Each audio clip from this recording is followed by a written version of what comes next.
नमस्कार, स्वागत है आपका एबीपी न्यूज में। आपके साथ मैं अखिलेश आनंद हूं। तो हम बुलेटिन की शुरुआत करें उससे पहले 4 बजे की 40 बड़ी खबरों पर तेज रफ्तार में एक नजर डाल लीजिए। पूरे राजकीय सम्मान के साथ शहीद मेजर आशीष का उनके पैतृक गांव में हुआ अंतिम संस्कार। गांव के लोगों ने शहीद को दी अंतिम सलामी। शहीद हुए मेजर आशीष के अंतिम दर्शन के लिए उमड़ी भीड़। लोगों ने लगाए भारत माता की जय और वंदे मातरम के नारे। आतंकवादियों से मुठभेड़ में शहीद मेजर आशीष की मां ने कहा, पोती अफसर बनेगी, दहशतगर्दों से लेगी बदला। राजकीय सम्मान के साथ शहीद कर्नल मनप्रीत सिंह का उनके पैतृक गांव में अंतिम संस्कार हुआ। नम आंखों से लोगों ने दी अंतिम विदाई। दहशतगर्दों के खिलाफ अनंतनाग में सुरक्षा बलों का ऑपरेशन जारी। कोकेरनाग में गुफाओं में छिपे आतंकियों पर ड्रोन से गिराए गए बम। सेना के जवानों की शहादत पर देश भर में गुस्सा। आगरा में हिंदूवादी संगठनों का पाकिस्तान के खिलाफ प्रदर्शन। पाकिस्तान मुर्दाबाद के लगे नारे। आतंकी हमले पर पीडीपी के अध्यक्ष महबूबा मुफ्ती का बयान। कहा, यह जम्मू कश्मीर की बदकिस्मती है कि हंसने खेलने की उम्र में जवानों की शहादत हो रही है। पाकिस्तान के साथ बातचीत की मांग पर विपक्ष को बीजेपी की दो टूक संबित पात्रा ने कहा, गोली और बात दोनों नहीं हो सकती एक साथ। बिहार के शिक्षा मंत्री चंद्रशेखर ने फिर दिया विवादित बयान। रामचरितमानस को बताया पोटेशियम साइनाइड। कहा, जब तक ये रहेगा तब तक करते रहेंगे विरोध। रामचरितमानस पर चंद्रशेखर के विवादित बयान से जेडीयू ने किया किनारा। जेडीयू के प्रवक्ता अभिषेक झा ने कहा, शिक्षा मंत्री का बयान निजी, ये पार्टी या इंडिया की विचारधारा नहीं। सनातन पर ताबड़तोड़ विवादित बयानों के बाद केंद्रीय मंत्री गिरिराज सिंह भड़के। कहा, इंडिया गठबंधन ने सनातन को खत्म करने का ठेका ले लिया है। पटना दौरे पर असम सीएम ने इंडिया गठबंधन पर जमकर साधा निशाना। कहा, गठबंधन का असली मकसद हिंदुत्व को कमजोर और सनातन के खिलाफ काम करना है। सनातन धर्म पर छिड़े महाभारत के बीच कांग्रेस के नेता कमलनाथ का बयान। कहा, धर्म नहीं सिखाता दूसरे से घृणा करना। कल प्रधानमंत्री मोदी ने कहा था, सनातन को खत्म करना चाहता है इंडिया गठबंधन। सनातन के बाद अब हिंदी पर हंगामा। हिंदी दिवस पर अमित शाह के एकता वाले बयान पर तमिलनाडु के मंत्री उदयनिधि स्टालिन ने उठाया सवाल। कहा, केरल और तमिलनाडु को कैसे जोड़ती है हिंदी? हिंदी थोपना बंद करें। राजस्थान में पेट्रोल पंप संचालकों की अनिश्चितकालीन हड़ताल। लोगों को भारी परेशानी हो रही है। राजस्थान में पेट्रोल पर धद की सियासत। केंद्रीय मंत्री अनुराग ठाकुर ने कहा, केंद्र सरकार ने दाम कम किए लेकिन राज्य सरकार ने बढ़ाया, जिसकी वजह से आसमान छू रही कीमत। समाजवादी पार्टी के नेता आजम खान फिर पर कसा शिकंजा। यूपी के रामपुर में आजम खान के आवास पर इनकम टैक्स ने दी दबिश। शाम तक चलेगी छापेमारी। चुनाव की तैयारी में जुटी आम आदमी पार्टी। कल छत्तीसगढ़ के जगदलपुर में रैली करेंगे सीएम केजरीवाल। 18 सितंबर को एमपी का करेंगे दौरा। दिल्ली के स्वास्थ्य मंत्री सौरभ भारद्वाज ने कोर्ट के सेक्रेटरी जनरल से की मुलाकात। स्वास्थ्य सेवाओं के विस्तार पर की चर्चा। लोक गायिका नेहा सिंह राठौर ने एमपी में काबा का तीसरा पार्ट किया रिलीज। शिवराज सरकार पर बोला हमला। केंद्रीय मंत्री प्रहलाद जोशी का कांग्रेस पर वार। कहा, दलितों पर अत्याचार, गैंग वॉर, दंगे होते हैं, ये सब कुछ कांग्रेस की सरकार की देन है। ग्रेटर नोएडा में लिफ्ट गिरने से हादसा। आम्रपाली की निर्माणाधीन बिल्डिंग गिरने से 4 लोगों की मौत, कई घायल। बिहार में बेखौफ बदमाश। पटना में 2 पक्षों के बीच गोलीबारी में 3 लोगों की मौत। यूपी के कौशाम्बी में एक ही परिवार के 3 लोगों की गोली मारकर हत्या। पुलिस ने 2 आरोपियों को किया गिरफ्तार। 4 की तलाश जारी। महाराष्ट्र के इगतपुरी में प्राचीन जैन मंदिर में हुई चोरी। शांतिनाथ सिद्ध चक्र की मूर्तियां चोरी। सीसीटीवी में कैद हुए चोरों की तलाश जारी है।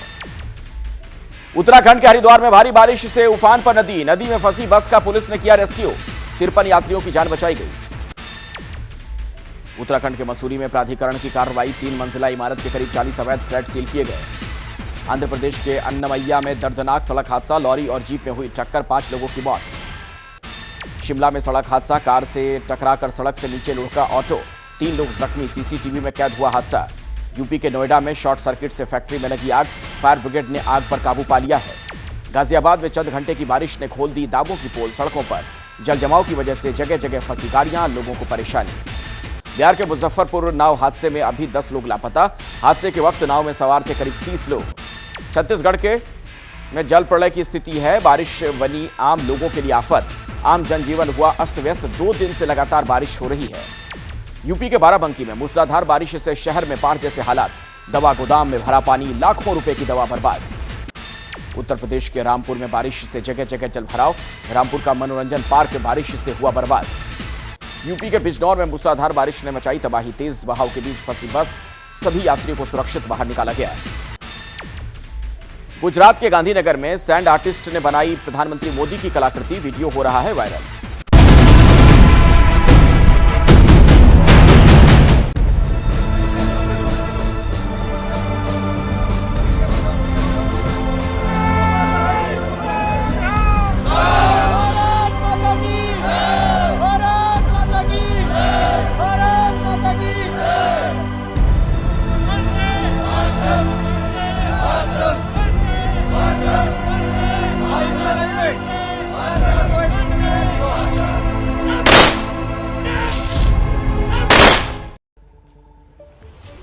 देखिए पाकिस्तान को क्या लगता है, वो छेड़ेगा और हम छोड़ देंगे?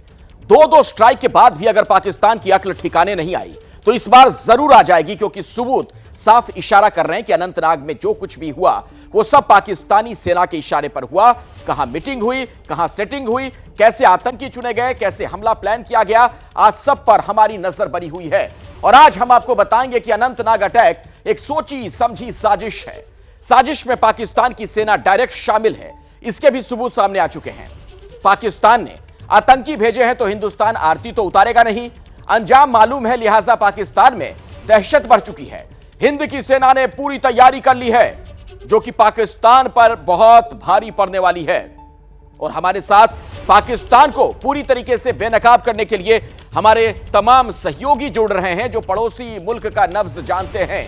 आसिफ कुरैशी और मनोज्ञा लोईवाल सीधे अनंतनाग से ग्राउंड रिपोर्ट आप तक पहुंचाने के लिए मेरे साथ मौजूद हैं। पाकिस्तानी साजिश की पूरी जानकारी आप तक ये पहुंचाएंगे। अभिषेक उपाध्याय और आशीष कुमार सिंह से हम जानेंगे कि पाकिस्तान का आखिर इलाज और हिसाब का फाइनल तरीका क्या हो सकता है, क्या होगा। लेकिन शुरुआत अभी की बड़ी खबर के साथ कर लेते हैं। खबर यह आ रही है, तीसरे दिन ऑपरेशन ऑल आउट जारी है अनंतनाग में। पुलिस सेना का ऑपरेशन, आतंकियों के खिलाफ चलाया जा रहा ऑपरेशन। आपको बता दूं मैं कि ड्रोन, आर्टिलरी, वेपन, आरपीजी के साथ ऑपरेशन इस वक्त जारी है। तो तीसरे दिन भी ऑपरेशन जारी है और तमाम जो सुरक्षा बल के लोग हैं तमाम सावधानियां बरत रहे हैं। एहतियात बरतते हुए इन दहशतगर्दों को दबोचने का प्रयास किया जा रहा है। आतंकियों के खिलाफ ऑपरेशन अभी भी जारी है। और इसी खबर पर और ज्यादा जानकारी आप तक पहुंचाएंगी मेरी सहयोगी मनोज्ञा लोईवाल। मनोज्ञा, क्या सूचना मिल रही है, कहां तक पहुंचा ये ऑपरेशन? देखिए आदर्श, अखिलेश, मैं आपको सबसे पहले बता दूं कि लगातार ये ऑपरेशन जारी कहां है। मैं इस समय वही हूं ठीक जहां पर, लेकिन हम आपको लाइव तस्वीरें उन जगहों की साफ नहीं दिखाते हैं क्योंकि ये सिक्योरिटी कारणों से हमें नहीं दिखाना चाहिए। हालांकि हम आपको ये जरूर बताएंगे कि इस समय सबसे बड़ी चुनौती क्या है। ये पीर पंजाल रेंज है, ये अनंतनाग के कोकरनाग इलाके के वो पहाड़ हैं जो आपको दिखते तो यहाँ से बहुत ऊंचे ऊंचे हैं, लेकिन इनकी ऊंचाई 600 मीटर होती है। पर इनकी खासियत और उपलब्धि जो सबसे बड़ी है वो ये कि इनके ऊपर प्लेटू जैसा माहौल होता है। प्लेटू यानी कि ऊपर सीधी जमीन होती है और इस सीधी जमीन का फायदा उठाते हैं आतंकवादी। वो ये जानते हैं कि पीर पंजाल रेंज पर लगातार 20 किलोमीटर तक एक प्लेटो से दूसरे प्लेटो वो लगातार जा सकते हैं और इसी वजह से इन इलाकों में केव्स या फिर हाइडआउट्स बनाए जाते हैं जिन पर इस समय आर्मी की नजर है। और ठीक 2 दिन पहले भी वहीं पर सेना के उसके साथ जम्मू कश्मीर के का अधिकारी गए थे उस हाइडआउट को पूरी तरह से निस्तो नाबूद करने के लिए, जब पहले ही फायर में हमला हुआ और उसके बाद हमारे जवानों की जान चली गई और अधिकारियों की जान चली गई। लेकिन इस समय ऑपरेशंस कई स्तर पर जारी हैं। रॉकेट लॉन्चर्स का इस्तेमाल हो रहा है, उसके अलावा लगातार बॉम्बिंग हो रही है, उसके बाद आईईडी का इस्तेमाल हो रहा है, यहाँ तक कि कॉम्बिंग ऑपरेशन जमीन स्तर से लगातार जारी हैं और ये अगले कुछ घंटों तक जारी रहेंगे। यहीं पर थोड़ी दूर पर लगातार बैठकें जारी थी जिसमें कोर कमांडर से लेकर जम्मू कश्मीर के डीजीपी और उनके साथ कई सारे आला अधिकारी भी मौजूद थे। लेकिन बैठकों का दौर अपनी जगह है और कार्रवाई जमीनी स्तर पर लगातार जारी है। ठीक है मनोज्ञा, दोबारा मैं आपके पास लौटूं उससे पहले जरा आसिफ कुरैशी का भी अब मैं रुख करना चाहूंगा। अनंतनाग में मौजूद हैं आसिफ, वहां से आपको और क्या जानकारी मिल रही है और जो इतना वक्त लग रहा है उसके पीछे की और क्या वजह सामने आ रही है? देखिए अखिलेश, वक्त लगना कोई भी चुनौती नहीं है सुरक्षा बलों के लिए, क्योंकि अब जो सुरक्षा बलों का ओपिनियन यह है कि और ज्यादा कैजुअलिटीज नहीं लेना है भले ही वक्त ज्यादा लगे। इसीलिए लगातार उस टारगेट को पल्वराइज किया जा रहा है हेवी शेलिंग से, जिसमें ये बताया जा रहा है कि वो मिलिटेंट छुपे हो सकते हैं जो हाइड आउट था, जहां पर फायरिंग करके मिलिटेंट्स ने सुरक्षा बलों को भारी नुकसान पहुंचाया था, जिसमें 3 वरिष्ठ अधिकारी और 1 जवान अब तक मारे गए हैं, जबकि 6 अन्य जवान अभी भी जख्मी है जिनका उपचार चल रहा है। लगातार उस टारगेट को न्यूट्रलाइज करने के लिए जो आरपीजी का इस्तेमाल किया जा रहा है वो उस 200 स्क्वायर मीटर के एरिया में टारगेट किया जा रहा है, जहां पे 1 या 2 केव यानी गुफा नुमा हाइड आउट्स हैं, जिनके बारे में पुलिस को खुफिया सूत्रों से जानकारी मिली थी। 2 संदिग्ध जो पुलिस की हिरासत में है, उनसे मिली जानकारी के आधार पर ही इस इनपुट को डेवलप किया गया था और बुधवार की रात को यह ऑपरेशन शुरू किया गया था।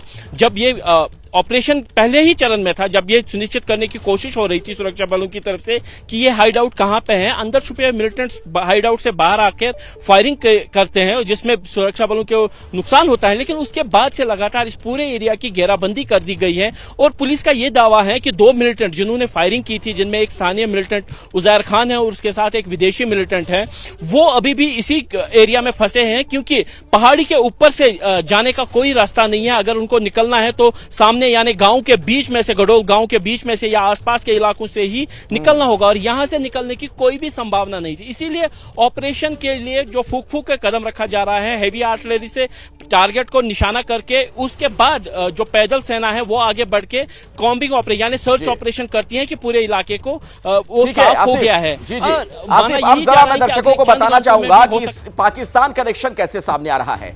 पाकिस्तान अपनी आदतों से सुधरता हुआ नजर नहीं आ रहा है। कोई भी आतंकवादी घटना हो, पाकिस्तान से उसका कनेक्शन सामने आ ही जाता है। और देखिए ये तमाम जो जानकारी अब निकलकर सामने आ रही, कैसे बेपर्दा पाकिस्तानी सेना हुई है। मेजर हमजा पाकिस्तानी खुफिया एजेंसी का सदस्य, वालिद खान लश्कर कमांडर, पाकिस्तान का जो नकियाल है लश्कर का कैंप, रफीक नई उर्फ सुल्तान कश्मीर का ही रहने वाला। तो आप समझिए कि नकियाल कैंप में हमले की कैसे पूरी प्लानिंग की गई और इस प्लानिंग में ये लोग शामिल थे। आतंकियों को सीमा पार भेजने का वहीं पर फैसला लिया गया था कि इन आतंकवादियों को भेजा जाएगा सीमा पार, और विशेष कमांडो ग्रुप ने मदद का भरोसा भी दिया था, यानी बैकअप की बात थी। फिदायीन अटैक, बैट एक्शन का फैसला हुआ था कि साथ में ये इस तरीके से भी अटैक करेंगे। पाकिस्तानी सेना ने चीन से मंगाए नाइट विजन डिवाइस दिए, यानी चीन से जो डिवाइस लिए गए थे रात में जिससे देख सकें, वो दिए गए थे। आतंकियों को रात में ऑपरेशन करने में मदद मिली, तो सेना का कनेक्शन बिल्कुल साफ है। पाक एसएसजी कमांडो ग्रुप ने पहले भी की थी वारदात, पहले भी इस तरह की घटनाओं को वो अंजाम दे चुके हैं, और ये जिस तरीके से ये चीजें मिली है नाइट विजन के जो यंत्र वगैरह, उससे ये तो बिल्कुल साफ है कि पाकिस्तान की जो सेना है वो मदद कर रही है। मैं आपको लिए चलता हूं, हमारे साथ अभिषेक उपाध्याय भी जुड़ गए, हमारे वरिष्ठ सहयोगी। अभिषेक, बार बार वही बात जो मैं शुरू में कह रहा था कि पाकिस्तान का कनेक्शन आ ही जाता है कोई भी आतंकी घटना हो, और अब तो सेना ने तमाम डिवाइस भी दिए थे आतंकियों को मदद करने के लिए।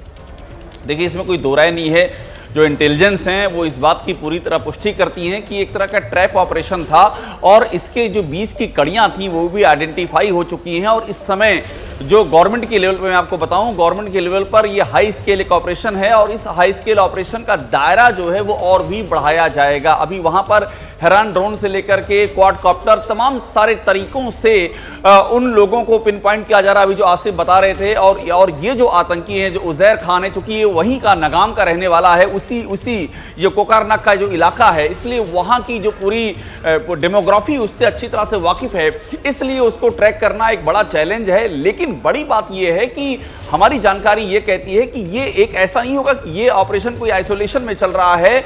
अब ये जो घटना घटी है अनंतनाग में, इसका बड़ा इंपैक्ट देखने को मिलेगा। हालांकि पहले से वहां पर आर्मी को खुली छूट है कि वो इस तरह के ऑपरेशन करने के लिए उसे कुछ भी नहीं सोचना है, लेकिन जो सीमा पार के जो हाइडआउट्स हैं और जहां से ये सारा इन्फिल्ट्रेशन हो रहा है और जहां से तार जुड़े हैं, वहां भी जो कार्रवाई अभी हम देख रहे हैं अनंतनाग में, उसका विस्तार भी हो सकता है। और उसके विस्तार के जो तरीके क्या हैं वो अभी हम नहीं बता सकते हैं कि वो तरीके क्या होने जा रहे हैं, लेकिन इतना तय है कि इसका विस्तार होना तय है। ये जो कार्रवाई है, ये कार्रवाई स्केलेट होना तय है, इसमें कोई दो राय नहीं है। अखिलेश, मतलब जो आप संकेत दे रहे हैं उसे साफ तौर पर ऐसा लग रहा है कि पाकिस्तान को करारा जवाब देने की तैयारी है।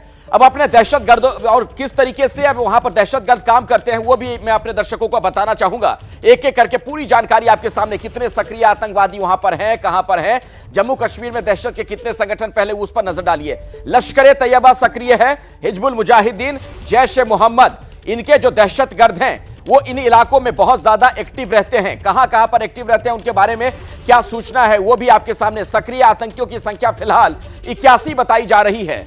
इसके अलावा जो लोकल हैं, स्थानीय, वो ऐसे 33 बताए जाते हैं आतंकवादी, और विदेशी यानी पाकिस्तानी लगभग मान लीजिए आप 48 ऐसे आतंकवादी हैं। ये संख्या इनकी बताई जा रही है जो एजेंसियों की रडार पर हैं।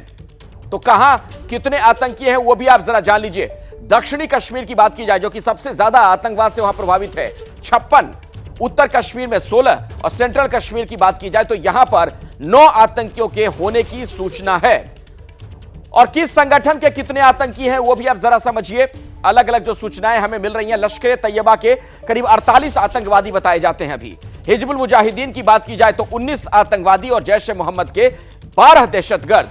ये तमाम ऐसे आतंकवादी हैं जो अभी भी अपने नापाक इरादों के साथ उन इलाकों में घूम रहे हैं। और किस साल में कितने आतंकवादी बने, कैसे उन्हें माकूल जवाब दिया गया, उसे भी आप समझिए। साल 2019 की बात करूं मैं, कश्मीर में दहशतगर्दी जरा आप देखिए, 210 बताया जाता है कि स्थानीय आतंकी बन गए लोग। 2021 में 142 और 2022 का आंकड़ा बताया जाता है 121 का, जब ये आतंकवादी बने। और 2023 में आप देखेंगे ये संख्या बिल्कुल कम हो गई, यहां 10 पर आ गई ये संख्या 2023। और इसी से आप समझिए कि कैसे आतंकवादी क्यों बौखलाए हुए हैं, इसका अंदाजा आप इन आंकड़ों से भी लगा सकते हैं। आतंक पर जो प्रहार हुआ है वो आप समझिए, 2023 के आंकड़े में आपके सामने रख रहा हूं। 46 आतंकवादी ढेर किए जा चुके हैं, जिनमें विदेशी आतंकी 37 और पीर पंजाल में 29 आतंकी। ये जनवरी से अब तक का आंकड़ा आपके सामने है। 2023 की अगर बात की जाए तो 46 आतंकी ढेर किए गए। मेरे डिफेंस एडिटर आशीष कुमार सिंह भी हमारे साथ मौजूद हैं। आशीष, ये आंकड़े साफ तौर पर बताते हैं कि अब लगभग आतंकवादियों का सफाया हो चला है कश्मीर में, और यही बड़ी वजह नजर आ रही है कि इस तरह से वो बौखला गए हैं। बिल्कुल, आप देखिए पैटर्न, अब किस तरह से आतंकी पाकिस्तान अपने स्पॉन्सर्ड टेररिस्ट को यहाँ भेज करके कहाँ पर हमले करवा रहा है। पहले हम देखते थे ये जो समस्या थी वो ज़्यादा साउथ कश्मीर में थी अखिलेश। ये बड़ा नोटवर्दी बात है कि अब साउथ कश्मीर नहीं, अब ये नॉर्थ की तरफ पहाड़ों में भाग रहे हैं। इससे बिल्कुल स्पष्ट होता है कि अब जो मेन लैंड कश्मीर है वहाँ पर सपोर्ट नहीं मिल रहा, वहाँ वो रिक्रूटमेंट नहीं हो रही जो पहले हम रिक्रूटमेंट देखा करते थे। निश्चित तौर पर ये दर्शाता है कि सिर्फ इधर ही नहीं, आप देखिए हम इसी के साथ ये भी सुनते हैं कि पाकिस्तान अधिकृत कश्मीर में पीओके में कैसे पाकिस्तान आर्मी और पाकिस्तानी ऑक्यूपेशन के खिलाफ लगातार माहौल बन रहा है और उनके खिलाफ विरोध हो रहा है। जिस तरह से भारत का कद बढ़ता जा रहा है, चाहे वो हालिया G20 हो या फिर तमाम और सेक्टर्स में, निश्चित तौर पर पाकिस्तान अब हड़बड़ा रहा है और उसे कोई रीज़न नहीं मिल रहा। इस वजह से ध्यान डाइवर्ट करने के लिए, अपना वर्चस्व बनाए रखने के लिए अपने लोगों के सामने, वो इस तरह की हरकत कर रहा है जिसमें उसको सक्सेस नहीं मिल रही। अभिषेक बिल्कुल ठीक कह रहे थे कि मुंहतोड़ जवाब दिया जा रहा है और आगे भी इस तरह के ऑपरेशंस को और अग्रेसिव तरीके से आगे बढ़ाया जाएगा। लेकिन मुझे लगता है कि सबसे महत्वपूर्ण बात ये जिस ओर ध्यान देना चाहिए कि पाकिस्तान जो पहले अपने स्पॉन्सर्ड तरीके से कोशिश करता था और कश्मीर में इन्फिल्ट्रेट करके, साउथ कश्मीर में क्या होता था अखिलेश कि कम से कम वो वहाँ पर जो मेन लैंड है वहाँ घरों में घुस जाया करते थे, उनको इन्फिल्ट्रेट करते थे, वहाँ के युवाओं को बहकाते थे, वहाँ के युवाओं को रिक्रूट करते थे। अब वो संभव नहीं हो पा रहा है। अब वो मेन लैंड में नहीं आ सकते, उनको पता है कि ना तो समर्थन है और ऐसा जवाब मिलता है भारतीय सेना की तरफ से कि उनका वहाँ पर थ्राइव करना मुश्किल है। इस वजह से अब वो पहाड़ों की तरफ भाग रहे हैं, वहाँ पर भी उनको इनसर्कल कर लिया गया है। अनफॉर्चुनेट है कि इस बार इस तरह के हमले को अंजाम देने में वो कामयाब हुए हैं, लेकिन निश्चित तौर पर Pakistan supported in terror groups को भारत की तरफ से मुंहतोड़ जवाब दिया जा रहा है। आशीष, आप फॉरेन अफेयर्स के मामलों पर बहुत करीब से नजर बनाकर रखते हैं, उस एंगल से भी आपसे आगे बातचीत होगी। तो अनंतनाग एनकाउंटर से जुड़ी एक और बड़ी खबर आ रही है। शहीद जवान का पार्थिव शरीर श्रीनगर लाया गया। शहीद जवान का पार्थिव शरीर सुबह बरामद किया गया है। अनंतनाग एनकाउंटर में अब तक 4 शहादत हो चुकी है। बहुत ही दुखद, 4 लोगों की जान चली गई, हमारे 4 जांबाजों की। इसी खबर पर और ज्यादा अपडेट और जानकारी के लिए सीधे मैं आपको लिए चलता हूं अनंतनाग से। आसिफ कुरैशी हमारे साथ जुड़े हुए हैं। आसिफ, देखिए ये शव जो है आज सुबह ही देखा गया था। सुबह ही हमने ये खबर दी थी कि जो मरने वालों का आंकड़ा है वो 4 हो गया है, क्योंकि एक और जवान जो कि मुठभेड़ के वाले दिन से ही लापता था उसका शव देखा गया है। लेकिन चूंकि ये शव उस गुफा के पास था, जो कि इस समय सुरक्षा बलों के टारगेट पर है, यानी वहां तक पहुंचना मुमकिन नहीं था। और अब से थोड़ी देर पहले ही सुरक्षा बलों के जवान उस जगह पर पहुंचे थे जहां पे ये शव पड़ा था, और लगातार गोलीबारी करके जो अंदर छुपे हुए मिलिटेंट्स हैं उनको निशाना बनाते हुए, टारगेट करते हुए कुछ जवान क्रॉल करके उस जगह तक पहुंचे जहां पर ये जवान का शव था, और उसको नीचे लाने की प्रक्रिया शुरू हुई। और अब से थोड़ी देर पहले ही जम्मू कश्मीर पुलिस के जो महानिदेशक यहीं पे मौजूद थे वो वापस श्रीनगर की तरफ चले गए, तो उन्हीं के साथ एक एम्बुलेंस के जरिए इस शव को अब श्रीनगर भेजा गया है, ताकि जो बाकी के रसूमात है जिनका जो चिनार कोर में श्रीनगर स्थित बेस कैंप बनाया गया है, तो वहीं पे ले जाया गया है। चूंकि ऑपरेशन अभी जो है काफी तीव्र हो गया है, इस समय जो सुरक्षा बलों की टुकड़ियां हैं वो पैदल ही अब उस ठिकाने की तरफ चल रही हैं, क्योंकि तकरीबन 1 या 1.5 घंटे से कोई भी बड़ा धमाका इस इलाके में सुनाई नहीं दिया है। इससे ये साफ जाहिर है कि सुरक्षा बलों ने जो टारगेट फिक्स किया था धमाके से ठिकाने को उड़ाने का, वो पूरा हो गया है, और अब पैदल दस्ते जो है वो ऊपर चढ़कर उस ठिकाने की तलाशी लेने की कोशिश करेंगे, ऐसी खबरें मिल रही हैं। इसीलिए जो अतिरिक्त सुरक्षा बलों की कुमक इस समय भी यहाँ लाई गई है, क्योंकि अगर ऑपरेशन लंबा खिंचा तो जो जवानों को डीइंडक्ट करके नए जवानों की तैनाती होगी जो रात भर ऑपरेशन चलाएंगे, यानी उसकी भी तैयारी सुरक्षा बलों की तरफ से की जा रही है। लेकिन जो शव लापता जवान का था वो बरामद करके अब श्रीनगर की तरफ भेजा गया है। और अभी एक और बड़ी खबर आ रही है दर्शकों तक, वो खबर एक ब्रेक के बाद हम पहुंचाने वाले हैं। एनकाउंटर साइट से एक बहुत बड़ी खबर है, अचानक से वहां पर हलचल तेज हुई है, जरूर देखिए पूरी जानकारी। अनंतनाग एनकाउंटर से जुड़ी अभी की बड़ी खबर मैं आपको बता दूं, एनकाउंटर अधिकारियों ने एनकाउंटर स्थल का जायजा लिया है। एनकाउंटर साइट पर पहुंचे थे बड़े अधिकारी, सेना पुलिस के अधिकारियों ने वहां पर जाकर जायजा लिया, और जो सूचना मिल रही है लगभग 8 घंटे तक ये सीनियर ऑफिसर्स वहां पर मौजूद रहे। जम्मू कश्मीर पुलिस के डीजीपी, एडीजी, जीओसी ने जायजा लिया है। तो अचानक से एनकाउंटर साइट पर हलचल बढ़ गई है, वहां से क्या और अपडेट है आप तक पहुंचाएंगी मनोज्ञा लोईवाल, हमारी सहयोगी हमारे साथ अनंतनाग से जुड़ी हुई है। मनोज्ञा, देखिए मैं आपको दिखा रही हूँ, गाड़ियों की आवाजाही बढ़ गई है, लेकिन गाड़ियों से आप अंदर के एक्शन की तस्वीरें का अंदाजा नहीं लगा सकते हैं कि सुबह से लगातार फायरिंग जारी है। और फायरिंग का कारण ये नहीं है कि वहां पर सिर्फ हाइड आउट आइडेंटिफाई करना, बल्कि डबल सिक्योरिटी के साथ एक के बाद एक, क्योंकि फोर्सेस ऊपर तक पहुंच चुके हैं, जो प्लेटू रीजन है पहाड़ का वहां तक पहुंच चुके हैं, लेकिन उसके आगे अब एक एक आतंकवादी को आइडेंटिफाई करना बहुत ज्यादा जरूरी होगा। वो है यहाँ पर कि आगे निकल चुके हैं और आगे पीछे के इन सारे इलाकों को घेराबंदी करके रॉकेट लॉन्चर्स हो या फिर ड्रोन्स हो या फिर लेटेस्ट एम्यूनिशंस हो, हर एक चीज का इस्तेमाल किया जा रहा है। लेकिन इस समय स्ट्रेटेजी मॉनिटरिंग पर से ज्यादा एक्शन ऑन ग्राउंड है, और ये कोम्बिंग ऑपरेशंस बहुत ज्यादा जरूरी होते हैं। मैं आपको सबसे बड़ा यहाँ पर चैलेंज बताती हूँ। चैलेंज ये है कि आप अगर इन पहाड़ों को देखें तो ये अनंतनाग के कई ऐसे सारे पहाड़ हैं जहां पर इस समय आपको मैं एक एक्सप्लेनेशन छोटा सा बताऊं कि अगर 600 मीटर ऊंचा ये पहाड़ है तो जो भी व्यक्ति नीचे से ऊपर जाएगा वो ऊपर वाले की नजर में हमेशा रहेगा। और ये फायदा था इस बार इस घटना में आतंकवादियों को, लेकिन इस समय नजर उन केव्स पर है, उन गुफाओं पर है जो करीब 50 से ज्यादा इस पीर पंजाल रेंज पर हैं, और उसी के तहत ये ऑपरेशन, इससे ज्यादा इंपॉर्टेंट ऑपरेशन पिछले कुछ दिनों में नहीं हुआ है। इन इलाकों में कुछ इलाके रिहायशी इलाके हैं और ये पहाड़ की मदद से ही वो एक पहाड़ से दूसरे पहाड़ तक अपने अंजाम तक पहुंचने का प्रयास करते हैं। लेकिन मैं आपको इस समय जो सबसे महत्वपूर्ण बात बता रही हूँ वो ये कि लगातार हो रही बैठकों में ये तो पता रहता है कि एक्शन आने वाले कुछ घंटों में क्या होगा, लेकिन ये भी पता नहीं रहता है कि इसका अंजाम क्या होगा, क्योंकि सिक्योरिटी फोर्सेस का कहना है कि सफाया तो आतंकवादियों का किया ही जाएगा पूरी तरह इस बार। बिल्कुल, और आतंकियों को सफाया हो भी रहा है। यही वजह है कि वो बहुत ज्यादा विचलित हो गए, परेशान हैं और बौखलाकर इस तरह की घटनाओं को अंजाम देते हैं। अब दर्शकों को जरा हम बताते हैं, लॉन्चिंग पैड की अगर बात की जाए, कहां से ये आतंकवादी हिंदुस्तान में दाखिल होते हैं, जरा वो आप समझिए। पीओके में दहशतगर्द की खेती जो होती है, कहां की इसका लॉन्च पैड है? खैबर पख्तूनवा में खुलाहारी कैंप। 21 दिनों तक आतंकी बनने की वहां ट्रेनिंग दी जाती है और आतंकियों को यहां पर कट्टर बनाया जाता है, बाकायदा ट्रेनिंग दी जाती है। उसके बाद क्या होता है, दौराए आम के बाद की ट्रेनिंग पीओके में बने कैंप में भेजा जाता है और मुजफ्फराबाद के अक्स मशकर कैंप में ट्रेनिंग दी जाती है। उसके बाद क्या होता है, देखिए ये दूसरा चरण, ये दौराए आम की बात हमने की है, ये दौराए खास है, माफ कीजिएगा, जहां पर ट्रेनिंग दी जाती है और 3 से 4 महीने की होती है ये ट्रेनिंग। ऑटोमेटिक हथियार चलाना सिखाया जाता है, पाकिस्तानी आर्मी आईएसआई की निगरानी में वहां पर ट्रेनिंग दी जाती है, यानी उन्हें कट्टर बनाने के बाद बाकायदा ट्रेन भी किया जाता है। उसके बाद दौराए खास के बाद दौराए लश्कर की अब हम बात कर रहे हैं। ये देखिए दोराए लश्कर, दोराए खास के बाद अगली ट्रेनिंग जो होती है, ट्रेनिंग के लिए पीओके में 3 कैंप हैं। पहला कैंप अक्स मशकर में है, ये मैं आपको दोराए लश्कर के बारे में बता रहा हूं। दूसरा कैंप कोटली का खुईरे, तीसरा जो कैंप है मीरपुर, और फायरिंग रोलिंग सिखाई जाती है, यानी आप गोली कैसे चलाएं, निशाना कैसे साधें, combat operation, cover firing, map reading की ट्रेनिंग दी जाती है, यानी उन्हें तकनीकी चीजें भी सिखाई और बताई जाती हैं। जीपीएस सिस्टम, वायरलेस रेडियो की भी ट्रेनिंग दी जाती है।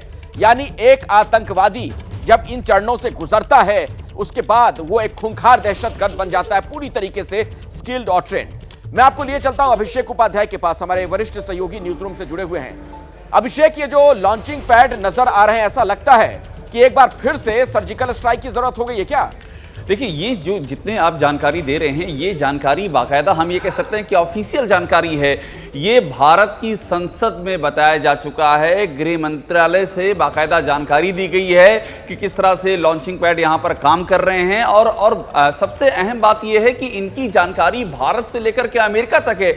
आप याद कीजिए, अभी जो बॉब ब्लैकमैन आए थे, यूएस एमपी, उन्होंने बाकायदा ये कहा कि पाकिस्तान इस तरह के जो लॉन्चिंग पैड हैं वो पाकिस्तान के पूरे जो बॉर्डर है उसमें पीओके साइड में वहां पर पनप रहे हैं, और वहां से जो खैबर पख्तूनख्वा आपने कहा वहां तक फैले हुए हैं। तो इसकी जानकारी दुनिया को है।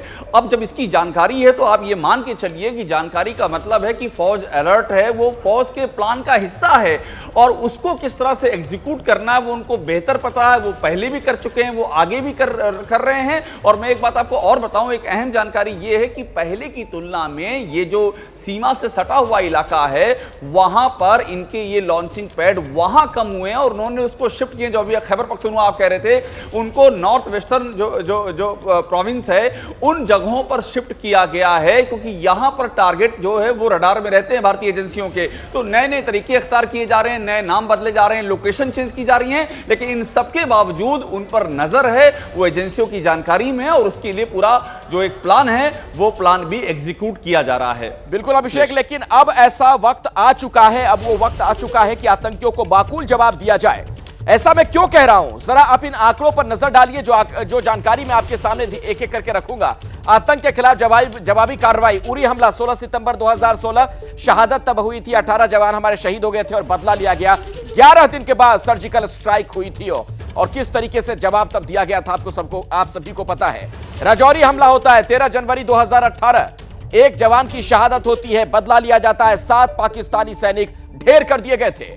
पुलवामा हमला 14 फरवरी 2019, तब सीआरपीएफ के 40 जवानों की शहादत हुई थी। बालाकोट में एयर स्ट्राइक हुई थी, आपको घटना याद होगी। पुंछ हमला 2 अप्रैल 2019, पाकिस्तानी सेना की फायरिंग, बदला लिया गया, 7 पाकिस्तानी पोस्ट तबाह कर दिए गए थे।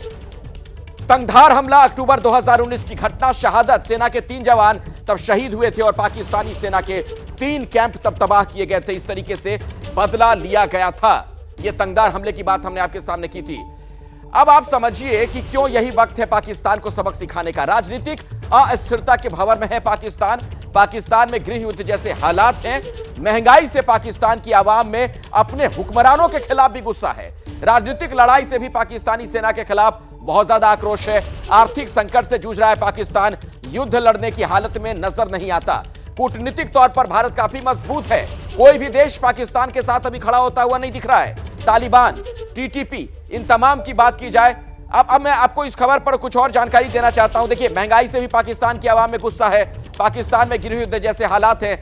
तो क्या आशीष कुमार सिंह का मैं रुख करना चाहूंगा, यह अब बिल्कुल सही वक्त है कि पाकिस्तान को जवाब दिया जाए? पाकिस्तान अभी खुद ही उलझा हुआ है अपने मसलों में।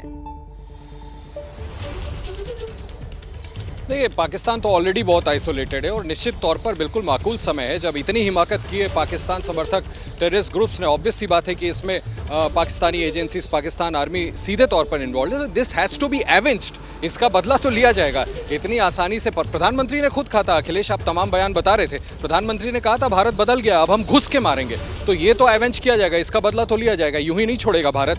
देखिए ये रेलिवेंस ढूंढ रहा है पाकिस्तान आर्मी, उनके लिए सवाल खड़ा हो गया। जैसे मैं पहले आपसे कह रहा था कि ना तो वहाँ समर्थन है ना यहाँ समर्थन है। कश्मीर में प्रोग्रेस हो रहा है, कश्मीर में डेवलपमेंट हो रही है, वाई एल्स, क्या और वजह है जिसकी वजह से युवा बहक नहीं रहा और पाकिस्तान की जो कोशिशें होती है रिक्रूट करने की वो अब सफल नहीं हो पा रही हैं। यही वजह है जिसकी वजह से पाकिस्तान को इन हथकंडों का इस्तेमाल करना पड़ रहा है। और ये आप बिल्कुल इट्स अ टेकन कि भारत इसका जवाब देगा, मुंह तोड़ जवाब देगा। और पाकिस्तान चाहे कितनी भी कोशिश कर ले, मैं पहले भी आपको अखिलेश इसका रेफरेंस दे रहा था, बैक टू बैक एक के बाद एक आप देखिए कि पाकिस्तान अधिकृत कश्मीर में कितना ज्यादा प्रोटेस्ट हो रहा है खुद पाकिस्तान आर्मी और पाकिस्तान सरकार के खिलाफ। उनकी इंटरनल प्रॉब्लम्स देखें। आज की मैं बात करूं तो नैब अमेंडमेंट को लेकर के जो कोर्ट में सुनवाई हो रही थी उसमें आशीष, आप इतिहास के छात्र भी रहे हैं, जरा ये बताइए कि क्या ये माना जाए कि पाकिस्तान अपनी आजादी के बाद से अपने सबसे कमजोर दौर में चल रहा है और ये ऐसा वक्त है कि अगर अभी भी सुधरने को तैयार नहीं है पाकिस्तान तो उसका फन कुचल दिया जाए?